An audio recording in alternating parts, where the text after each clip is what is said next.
গতকালকের অমিত শাহজি নেতৃত্বে বাংলার নতুন মুখ্যমন্ত্রী হলেন শুভেন্দু অধিকারী।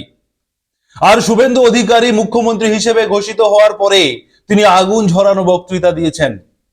মুখ্যমন্ত্রী হওয়ার পরে তিনার প্রথম কাজ কি কি করতে চাইছেন, তিনি প্রথমে কোন কোন দিকে তার ফোকাস সব থেকে বেশি, তিনি কি বলেছেন আপনাদেরকে শোনাবো শুভেন্দু অধিকারীর বক্তব্য। শুভেন্দু অধিকারী বলেছেন যে আরজি করের যে ঘটনা, যেটা নৃশংস হত্যা করা হয়েছে, অভয়া কাণ্ডের কমিশন বসবে, বাংলার মায়েদের সম্মান আর লুটোপুটি যেতে দেবে না বিজেপি সরকার।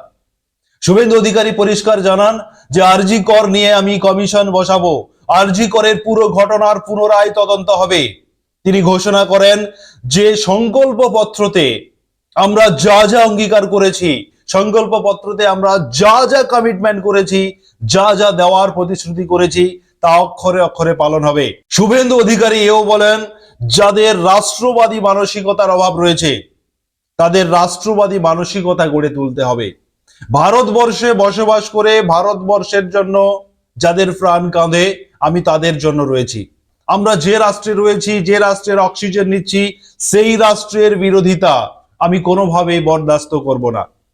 মাননীয় মুখ্যমন্ত্রী শুভেন্দু অধিকারী আরো বলেন, নরেন্দ্র মোদীর নেতৃত্বে নবরূপে সেজে উঠবে এই পশ্চিমবঙ্গ। কেন্দ্র সরকারের সমস্ত বরাদ্দ এই পশ্চিমবঙ্গে চলে আসবে। যা যা বকেয়া রয়েছে, যে সমস্ত টাকা আটকে রয়েছে, সমস্ত টাকা আমরা নিয়ে আসব এবং পশ্চিমবঙ্গের সমস্ত সার্বিক উন্নয়নের দিকে আমাদের ফোকাস থাকবে। আর আমি নয়, আমরা সকলে মিলে পশ্চিমবঙ্গকে নতুন ভাবে, নতুন রূপে, নতুন স্বপ্ন নিয়ে আমরা সাজাবো। শোনাবো আপনাদেরকে নতুন মুখ্যমন্ত্রী, মাননীয় মুখ্যমন্ত্রী শুভেন্দু অধিকারী তিনি কি বললেন। মুখ্যমন্ত্রী হিসেবে ঘোষণা হয়ে যাওয়ার পরে, ঘোষিত হওয়ার পরে শুভেন্দু অধিকারী কি বলেছেন শুনুন আপনারা। আমাদের নেতা নরেন্দ্র মোদীজি যে যে গ্যারান্টি দিয়েছেন, সব গ্যারান্টি পূরণ করার কাজ ভারতীয় জনতা পার্টির সরকার করবে।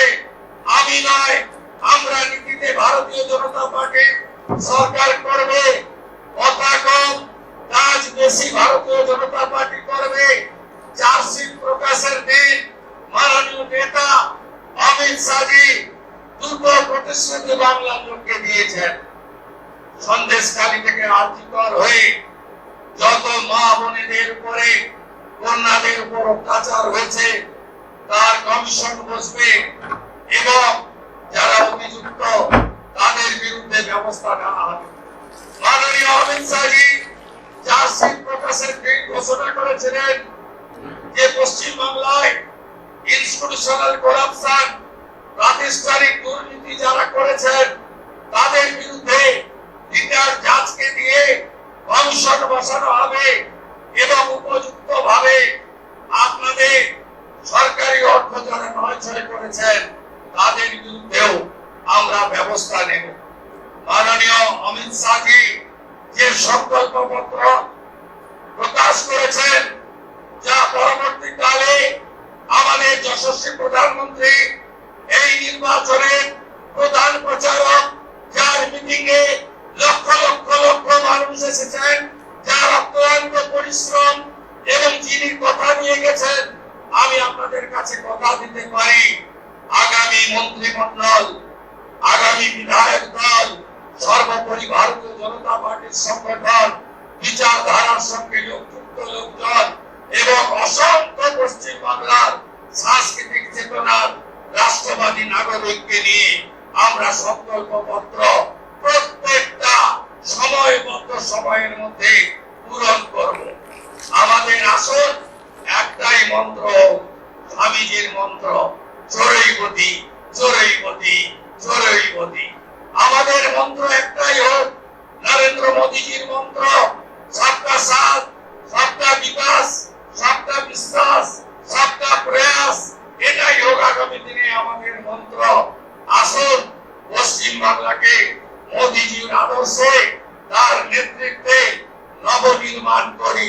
কেন্দ্র রাজ্য যৌথ ভাবে কাজ করে আমরা মানুষের প্রত্যাশা পূরণ করি। এটাই হোক আজকের দিনে আমাদের সংকল্প। খুব সঠিকভাবে মাননীয় অমিত শাহজি বলেছেন যে আমরা ভয় কাটাতে পেরেছি। মোদীজি দিয়েছেন ভরসা, দেখিয়েছেন স্বপ্ন, আর অমিত শাহজির নেতৃত্বে আমরা ভয় কাটাতে পেরেছি। নীতিন নবীনজির নেতৃত্বে ভারতীয় জনতা পার্টির সংগঠন এই নির্বাচনে গুরুত্বপূর্ণ ভূমিকা নিয়েছে।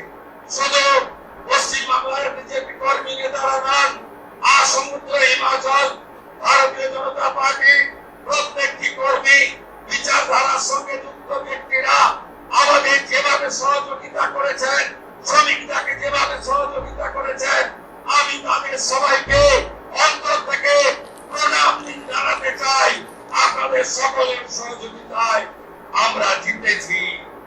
ভয় আউ ভরসাইন, কবিগুরুর কথায়, কবির ভাষায়, চিত্ত যেটা ভয় শূন্য, বুদ্ধ যেটা শিব, জ্ঞান যেটা মুক্ত, গৃহের প্রাচীর, আপন প্রাঙ্গণ তলে দিবস সর্বরি, বসুধারে করে নাই খণ্ড ক্ষুদ্র করি, মুক্ত কর ভয়, আপন মাঝে শক্তি ধরো, নিজেরে করো জয়। জয় করতেই হবে বাংলার মানুষের আশা ভরসা জয় করার মধ্য দিয়ে আমাদেরকে 46% নয়, আগামী নির্বাচনে ইতিবাচক কাজ করে, সংকল্পপত্র কার্যকর করে, মোদীজির স্বপ্ন পূরণ করে, বাংলার মানুষের আশাকে পূরণ করে 60% বেশি মানুষকে আমাদের সঙ্গে আনতে হবে। বাংলায় অনুপ্রবেশ মুক্ত করতে হবে, মা বোনদের সুরক্ষিত করতে হবে, রাষ্ট্রবাদকে মজবুত করতে হবে। ভারতবর্ষের সাংস্কৃতিক রাজধানী কলকাতা এবং আধ্যাত্মিক চেতনার